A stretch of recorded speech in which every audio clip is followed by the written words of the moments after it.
There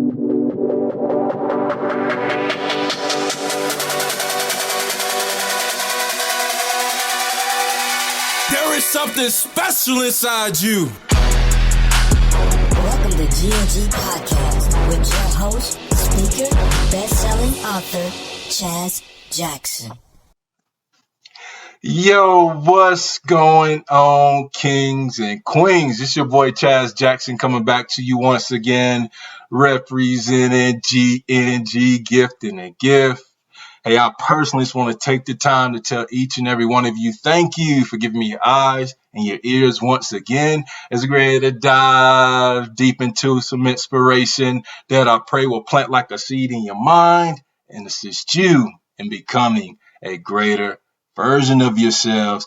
So if you've been tuning in to GNG Podcast, or if you are a new listener, our motto on this show is we are all gifted differently to make a difference. And I know there's tons of difference makers that's listening right now. Go ahead and drop your comments. Share this out to any teachers, parents, coaches, young men that you feel that will resonate with my man, Dr. Brad. He is in the house. We're going to be tackling the theme, you can become elite.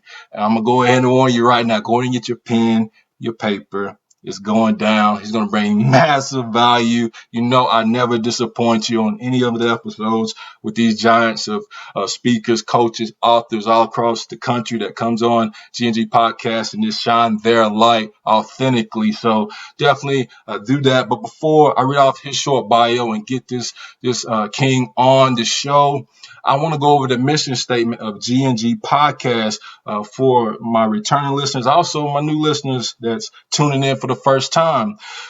I personally take the daily challenge. I challenge all my guests, and I challenge you to take this daily challenge of becoming a passionate visionary who is determined to leave a legacy for themselves by adopting unwavering life values and serving others in an area of gifting led by God. I take that daily challenge. I want you to take it with me as we continue to provide tips and techniques for young men as they strive to grow in personal development. And again, I have a giant who's definitely on that journey of impacting lives. I'm going to read off this short bio. We're going to get him on here. Dr. Brad is an impactful, authentic, and engaging speaker who specializes on a variety of topics, including but not limited to spiritual personal development for men, purpose, and peak performance. This guy is killing the game, and I'm telling you, he is live on GNG Podcast. Are you ready to get it, champion? Man, Chaz, look, man, you got me over here jumping up and down in my seat, man, ready to get going. Just hearing the words that you speak, man. I love it. I appreciate you having me on, man. And, you know, like we said before we hopped on, I'm simply here to try and provide some value and be in line with exactly everything that GNG is about, man. And so I'm ready to get this thing, man. Yes, thank you, Dr. Brad, for this blessing us and taking the time out of your schedule to be on this episode. And I know what I read off was short and sweet. Is there anything else you would like the audience to know about yourself? Yeah, man, in a nutshell, if I was to just say it in one sentence, or I guess a couple of sentences, because I wear a couple different hats, but as a faith-based peak performance coach for men, I help high-achieving men live a life of fulfillment and purpose without sacrificing their success by helping them learn habits that they can apply to their life that will elevate their performance either in their professional or their personal lives.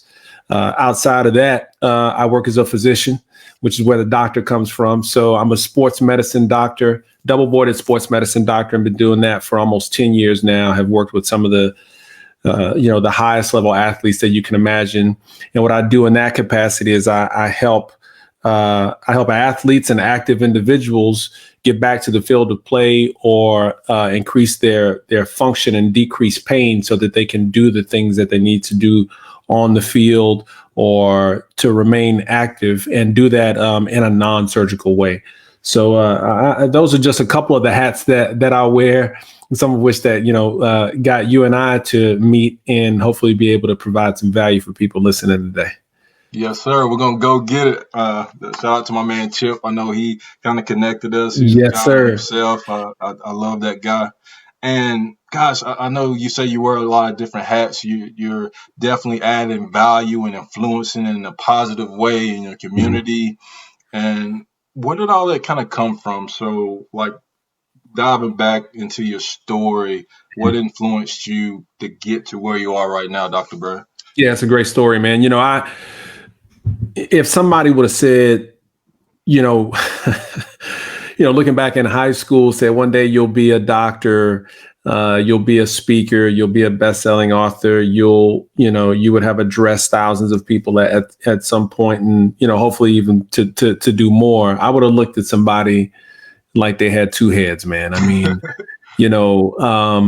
I just couldn't see that at all. My story has been a life in which I borrowed other people's belief in myself for so long, even now, before I truly believed in myself.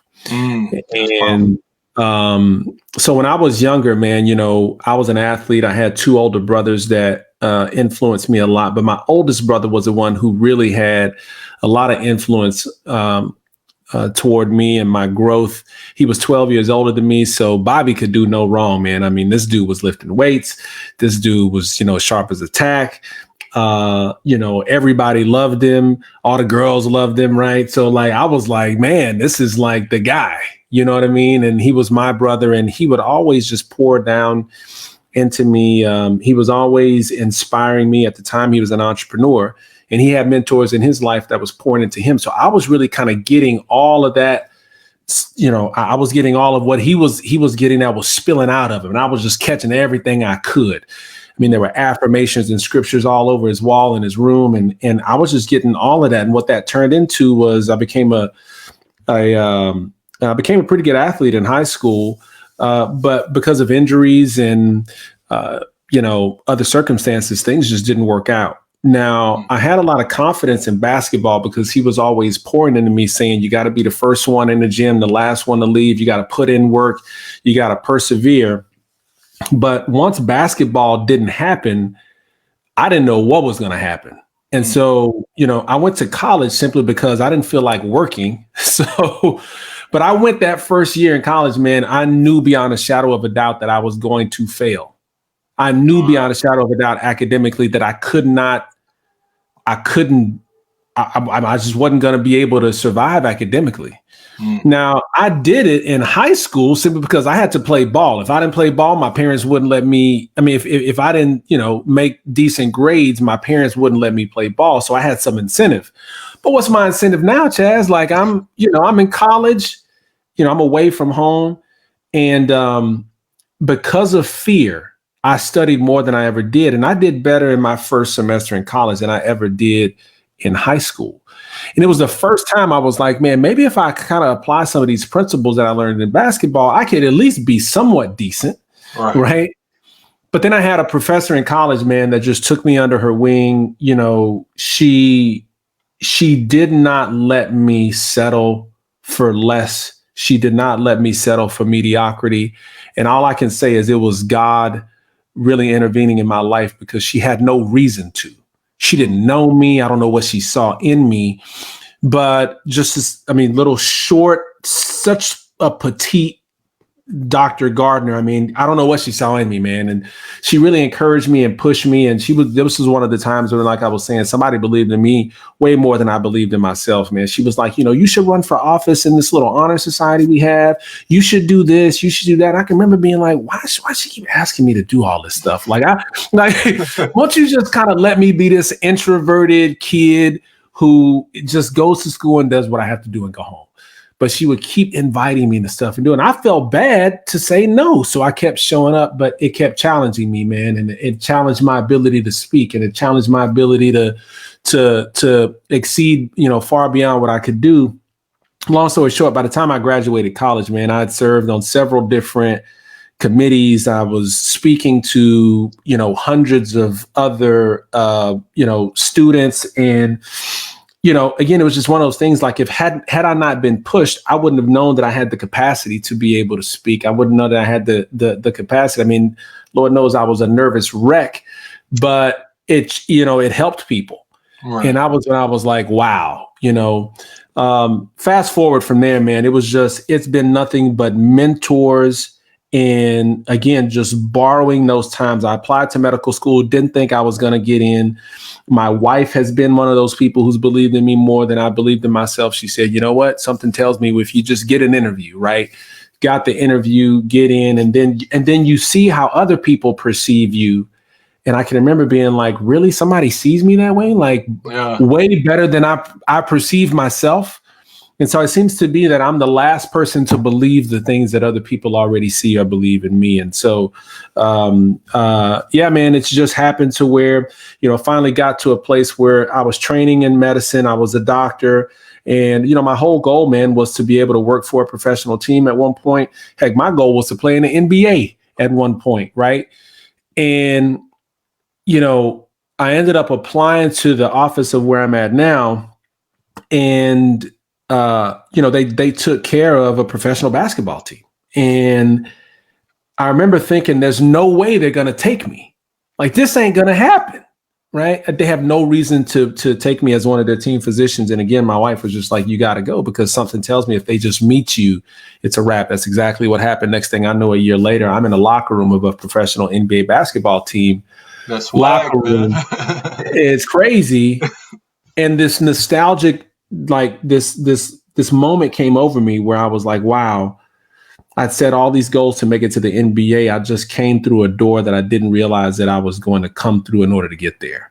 And the dream had come true in a way that I had no idea. Right. But it's just been a constant, revelation to me of belief. And now the same belief that I borrowed from other people has now built up enough for me now that I can't help but, pour into others to help them increase their belief so that they can do the things that is probably outside of their mental reach or capacity right now. Dude, that's so powerful. Thank you for diving even deeper into your story and sharing how you got to some of the accolades that you have accomplished here up to 2021.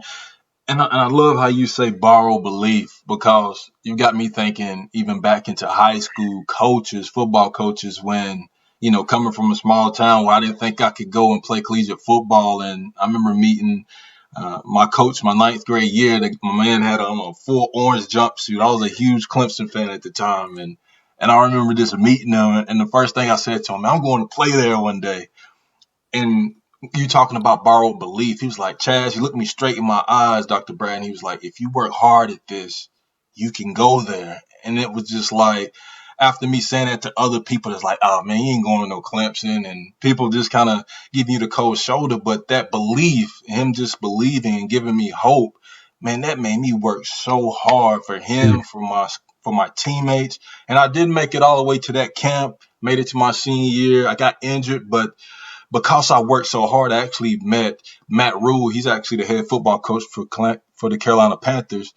And but he was at Western Carolina University where I played football. But long story short, I feel like if that coach didn't give me that belief system that I can make it, that I could go to that camp, I wouldn't have met Matt Rule at that camp. I wouldn't have got that scholarship to go to college. So there's so many things. If Coach Cosby didn't give me some of that belief system, if that makes sense. So for you to mention your teachers, your family members that was pouring into you, even when you really didn't want to, but they kept, nudging you to activate that greatness inside of you. I truly believe that, man. And I feel like after hearing you say that, so many stories, we could talk forever about it, where I can point people that's, they really gave me hope to push forward. And I love what you're doing, installing and allowing other men to borrow hope from you just to get to where they're needing to be and where God's calling them to. So that's really good stuff. Yeah, man. I will tell you, and God had grace for me, man, because I was stubborn. Like, I wish, I believed it the first time somebody would say it. Like, I wish I believed it the first time Dr. Gardner was, saw something in me. But when I look back and I reflect, I'm like, wow, there's so many people who gave me, who told me multiple times and would try to show me evidence to share with me, like, this is why I believe in you. Like, look at what you've done. Like, it's almost like, I'm only telling you the words, but if you just look at what you've been doing, right? And sometimes we're just the last people to see it, man. And I believe beyond a shadow of a doubt, Chaz, had it not been for those people, I wouldn't be where I'm at right now, man. And to me, man, it sounds it sounds, like that old cliche, in order to achieve it, you have to believe it, but it's real. It sounds cheesy. You know what I'm saying? It sounds cheesy, but it's absolutely true, man. You got no shot if you don't believe, man. And I really didn't have a shot through the grace of God, man. He's had some people, set in my life to be able to show me. And the crazy part about that is, because that's part of my story, it's also part of my purpose, because I see the significance of it, right? Had it not been for those people, had I not been able to turn things around because of that, like, it wouldn't mean so much to me to want to pour into the lives of others. You know what I'm saying? Yes, sir. So, I'm grateful, man. That's really good stuff. And as far as where you are right now, there's somebody listening that's wanting to know, like, how does the average day look for Dr. Brad Bellard? Like, what are some rituals, routines that you do that kind of help keep you grounded to accomplish some of the things that you have accomplished up to 2021? Yeah. So I'm going to give a little bit of background, which will give some context to some of the things that I do. Several years ago, even having gotten to this place of achieving, kind of getting to the Mount Everest of what I wanted to achieve, right? Become a physician, seeing athletes at the highest level, and doing that, I got to this place, Chaz, where I was like, I feel like there's something else. Like, there's something else calling me, not to de-edify what I was doing. Not that I wasn't grateful for what I had achieved, but I just felt like this isn't it. There's more. I also knew that I wasn't achieving at the level that I know I could, right? Like I can always say, well, I might be doing better than most, and that could be a good excuse or a good way to justify me not really going after and answering that question of, is this it? What else is there for me? But at the end of the day, when I looked in the mirror, I knew there was more. I just knew there was more, and I couldn't deny that. And so that was when I went on a quest, man. And I was like, I really need to figure out what I'm on this earth to do, because I just feel like there's this purpose, there's this calling that has not been answered yet. And so, because I was stuck in that area, it meant so much to me once I, through the help of some coaching and some guidance, got to this understanding of what I was here to do, which was to help men, live a life of fulfillment and purpose. Having said that, I'd had a lot of, you talk about personal development. I'm just a huge believer in it. And I had a lot of people who've taught me great concepts and things that you can apply habitually to be able to turn goals into reality. And so here's the thing, because what I do as a performance coach, we're all trying to get results in life. There's something that we're going after, and those results don't happen without certain actions, period. End of story. You're trying to gain weight, or you're trying to get, fit, you're trying to earn more money, you're trying to achieve a certain title. There are going to be certain actions that have to be done that are going to be tied to your best effort at everything that you can do to be able to achieve it. And so those behaviors and actions that have to be set, those things don't happen without appropriate belief. So we get back to that word belief. So I have a daily ritual of belief, which then helps me to set the behaviors that have to be done habitually that will then create results. I like that. if there was anything I would suggest to people is that most people do try to change their behaviors. They try to go work out in the gym. They try to go hustle to make more money. They try to go do the methods, but don't focus on the mindset that needs to be done in order to get it. Wow. So I've got knowing that order, that sequence of things, meaning belief influences behavior, which influences results. I know I got to work on the belief. So I've got a daily belief routine, man. And it's a morning routine that I do every single morning. It's an hour. I call it the power hour. And during that hour, man, I am spending quiet, silent time with myself and God. A portion of that is silent time. A portion of that is affirmation time. So it's literally self-talk time. And there's some certain affirmations that I am speaking to myself about myself to believe that I'm the type of person that can achieve at the level that I'm going after. In addition to the affirmation, I also do prayer time. And that prayer time is, if you break down the word pray, P-R-A-Y, it's praise. It's, repenting. It is asking and then yielding. So that's kind of how I break down that pray.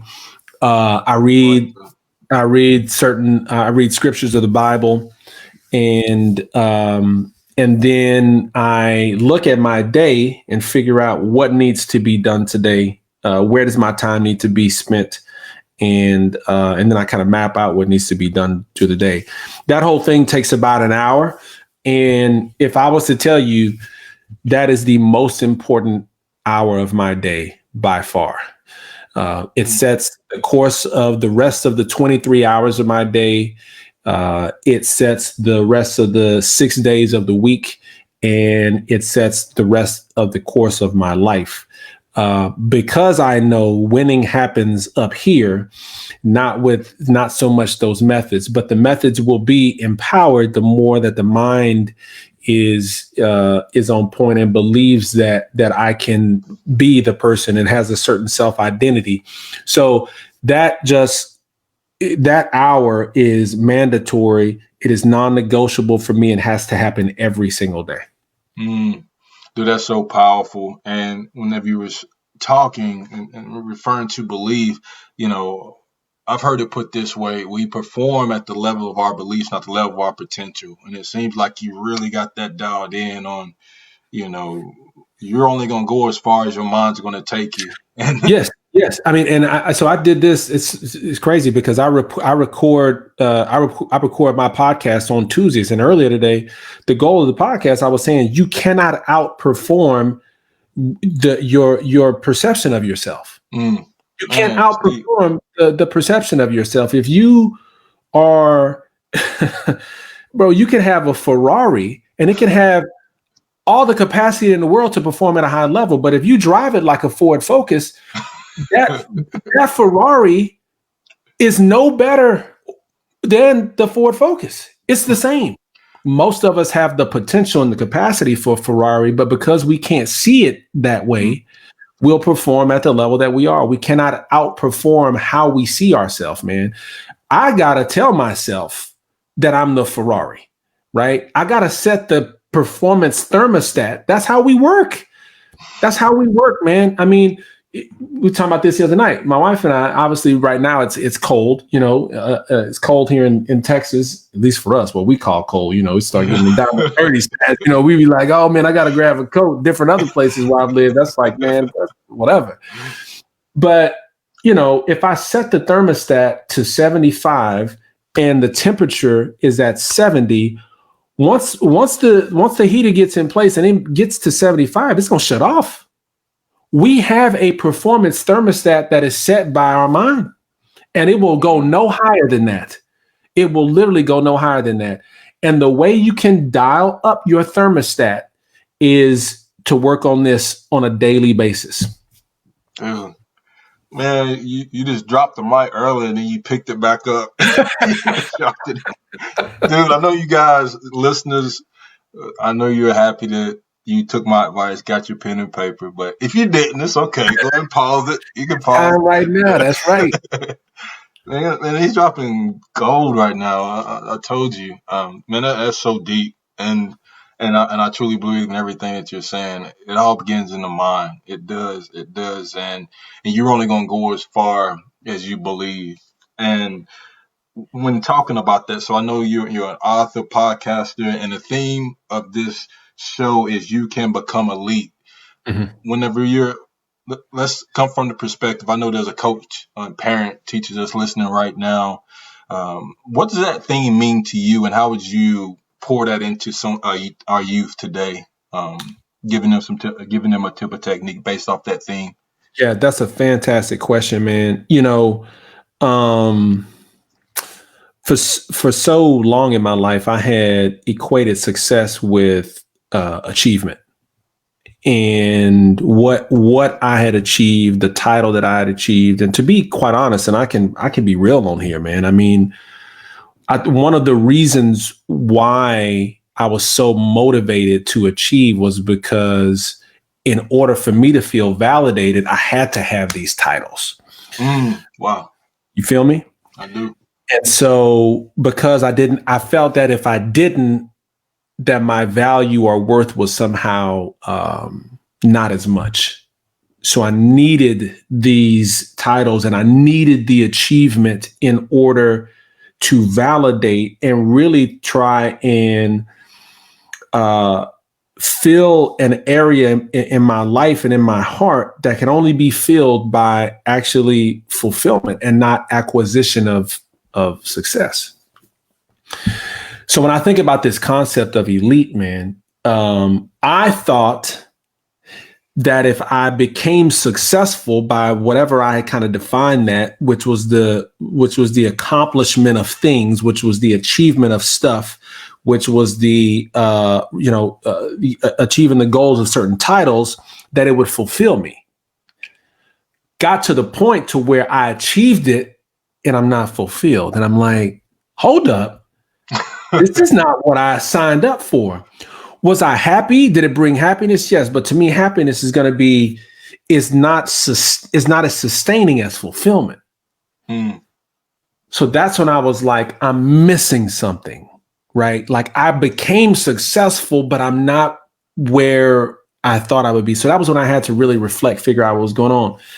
I then figured out that I believe the life that we all want to live, which I believe is elite. And when I say elite, because it is rare, but it's not impossible. I'll put it that way. Rare does not mean impossible. Rare just means that there are few people that master what I'm talking about, but every single person who's listening on this podcast is capable of being elite, which is successful, but fulfilled.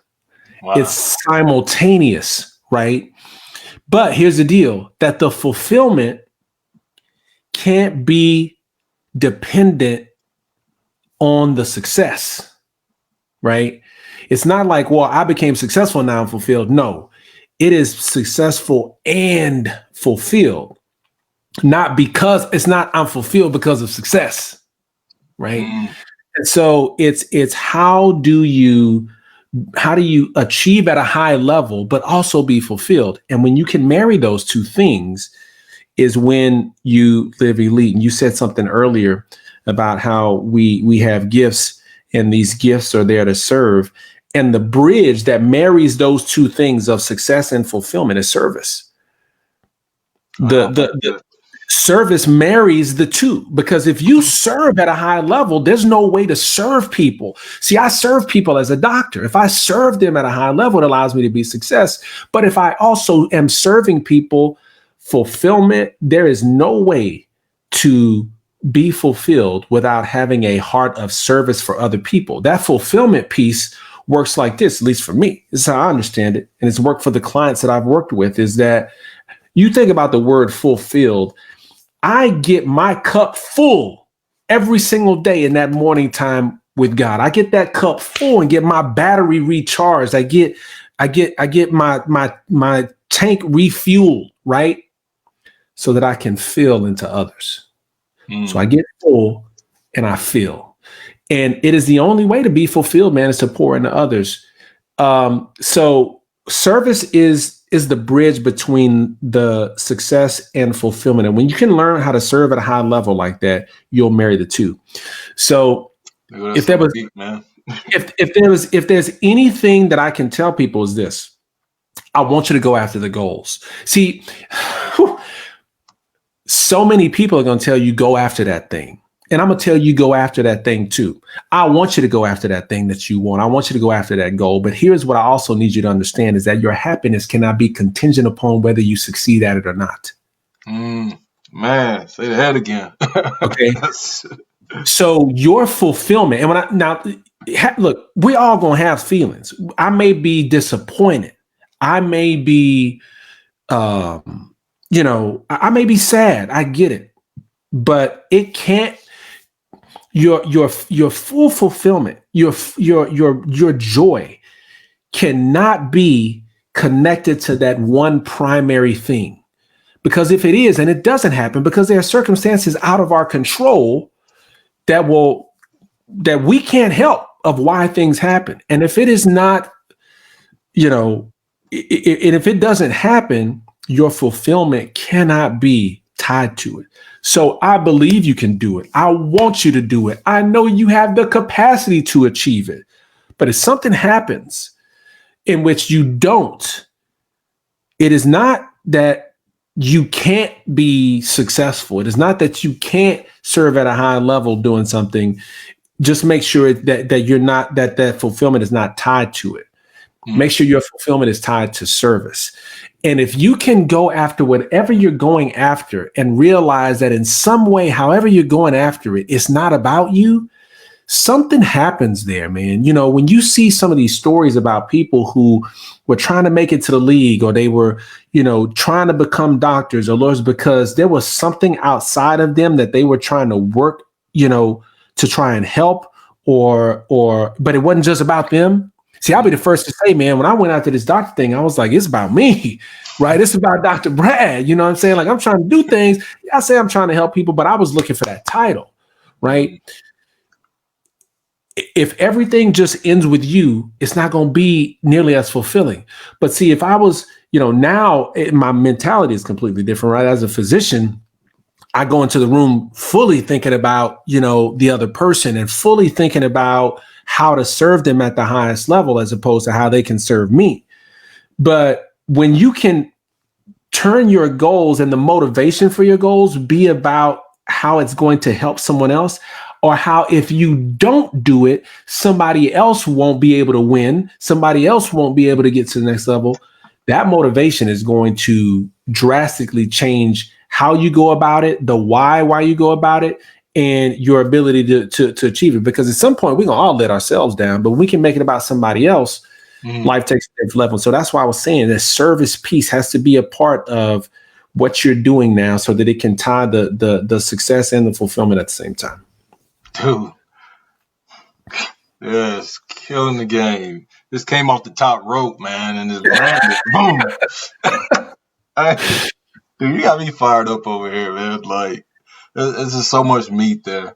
And for some reason, Denzel Washington popped in my head. I was listening to, this was a while back, but he was doing like this graduation speech, and he was talking about servanthood. And he mentioned, like, during someone's funeral, you never see a U-Haul behind a hearse. Like, so many times we could seek things, but when we leave this planet, Dr. Brad, listeners who's tuning in with us, like, we're not taking things, not saying, houses and cars, God bless us with those things, that we can't, be abundant in those things. But for me, and what works for me is ideally not necessarily thinking about things, but transitioning my mindset, renewing my mind, like the scripture tells us that we need to have that servant mindset, like our Lord and Savior did, and really understanding, people will forget some words that you might say, forget what type of clothes you have on, but they won't forget how you make them feel. And I know you work in medical field, I work in medical field as well, and that whole caring aspect, that whole servanthood, watching somebody rehabilitate me, working in physical therapy, it's so fulfilling for me to see someone come in on crutches, in a cast, and when they discharge, they're walking out, and they're like, man, thank you for helping me get to where I am. And that whole success and servanthood, I really like that, man. I got to keep that servanthood as a bridge between that success and that fulfillment, man. That makes so much sense to me. And I know that makes sense to the listeners right now, meaning, hey, we have to seek to serve, because that's how we're going to find our true purpose. Because I truly believe that if we're, again, seeking things, targeting things, I heard it says that success is not a destination, but it's a journey. So we have to take this journey of servanthood and not necessarily lock on things. Kind of like what you mentioned, how when you achieve some things, it never come out to be the way you thought it was, right? Yeah. Like, oh man, that's something else, or what's the next thing to do? But what I've learned, man, we gotta enjoy the process. As hard as that is, man, I'm talking to myself. Yes. You want that instant meal, you know what I mean? You want that microwave meal. You don't want to cook that oven cooked meal, but really enjoy the process. And I gotta remind myself about that every day, Dr. Brad. I'm being 100 with you all the time, bro. I battle with that, man. Bro, this is why I gotta spend that time every day, because I'm my own worst enemy. Right? Like, I'm my own worst enemy. I'm my biggest, asset, but I'm also my worst enemy, depending on what side of the coin you're talking about. And, you talk about, success. It wasn't until I realized this. People want success, but again, success is a byproduct. It is not an end. Like, okay, so if someone, let's just talk about it. Someone has a big house. It is the byproduct of the work that they put in. So many people are looking at the house and say, I want the house. But the house is let's just call it a success, a tangible form of success. All it is a byproduct, is a result of service. That's all that is. We focus so much on the goal that we don't think about the game plan. We focus so much on the success, we don't think about the service that it took to get there.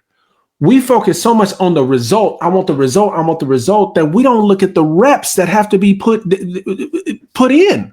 I mean, dude, it's the reps that's going to get it. It's the service that's going to get it. It's the game plan that's going to get the goal, the success, and it's the service. That's what's gonna get it. But we focus on the end way too much, and we don't focus, like you said. It's basically another way to say, yeah, we got to focus on the journey and appreciate the journey. Because I can tell you, man, once you get there, oftentimes if things aren't in perspective, it'll be it'll be a relative disappointment, and you'd be like, yo. But I'm here to tell myself, you, and all the listeners, let me tell you the one thing that will fulfill you, and it is serving people. This is why, a lot of people feel I work with men who may be stuck, feel successful but stuck. Like, I got this, but very similar to me, or where I was. The way to get unstuck is to serve. It's just the only way, because when we're stuck, we're constantly thinking about us, like, oh man, I'm not where I want to be. I'm not this. I'm not this. I feel bad. I feel stuck. And we almost feel like there's something owed to us. But at the end of the day, it's not until I look at, when you can serve at a level. Look, when you're serving somebody, dude, there's no way you can think about yourself. The thought of looking at you is impossible while you're serving somebody else. You got to be focused on them. So you get unstuck by saying, how can I help somebody? And then you get the focus off you. But here's the key. Not only has the focus come off you and where you may or may not be, by you helping somebody else, dude, there is something special and magical about when you help someone and you see their life get transformed. Even something as simple as opening the door for somebody with intent, saying, I want to help make this person's life easier. They walk through and they say, thank you. Say, you're welcome. This is the smallest things. Now, we're supposed to live our lives. I'm sorry, man, but look, we're supposed to live. Go ahead, man. We're supposed to live our lives. I believe we're called to live a life of service everywhere we go. Any touch point that we have with somebody, we should be thinking about them more than us. But then there is that purpose. You talk about gifts.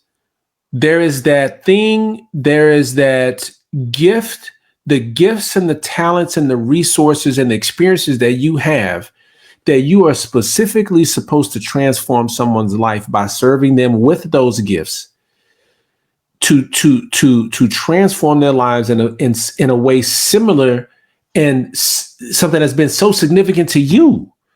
That's the purpose and the calling that people are looking for. It's a specific set of people that you are here to be able to help transform because of the things that have happened in your past, the transformation that you've happened, and then now taking those gifts and turning that into a way to be able to help people. That's that calling. But whether we're working in that calling or not should not stop us from saying, hey, if I'm at the store, I'm going to help serve the person who I see just needs help walking from this table to the next, or I need to do whatever. There's no way to not be fulfilled when you live a life like that. However, you can't do that if that's a life of filling other people's cup if you're not first getting full. You know what I'm saying? This is why we got to work on ourselves every single day. You know, we got to work on ourselves every day so that we good. Here's the deal. We can't pour into other people with an empty cup, bro. We just can't. Dude. That's why it always comes back to us and be like, listen, I got to get me right so that I can help get others right. Which is why it requires daily. That's why I said that morning routine is the most important hour of my day. The rest of the time ain't going to work if that's the case.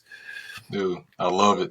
And it brings me to this question. So if your closest friend wrote a book on your life, what would the title be? Oh, man. I would say the title would be Change is Possible. Change is Possible. I like that. Yeah. I like that. Is there a short sentence that goes behind you choosing that, you think, that comes off the top of your head? Oh man, like a subtitle. Yeah.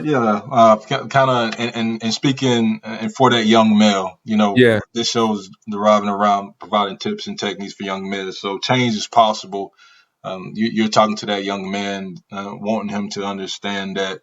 Is there anything that's come off the top? I know I hit you with a fast one on that one. Yeah. That comes to mind.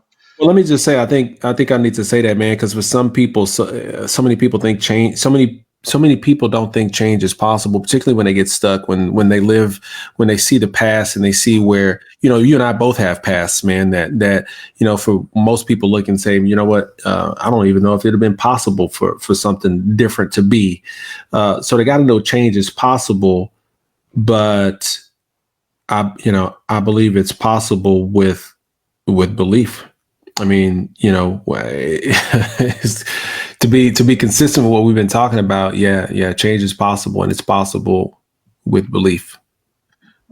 Thank you for sharing that, man. And I know there's somebody that's listening right now, Dr. Brad, is like, look, I'm definitely vibing with what he's sharing. I want to learn more information from him. Can you share your contact information with the audience?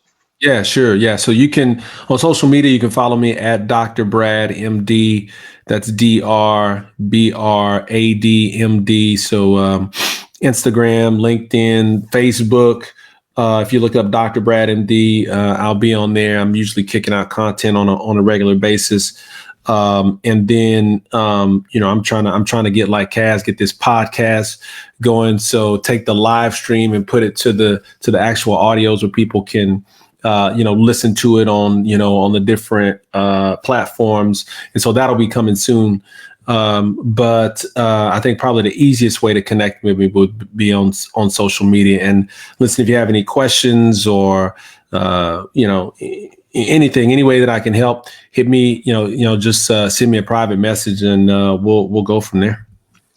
Hey, again, thank you so much for your time and effort. You know, I love John Maxwell's work, and he constantly mentions, for us to be salt and light to the world. And I know, salt, you put some salt on anything, it'll make it taste halfway decent.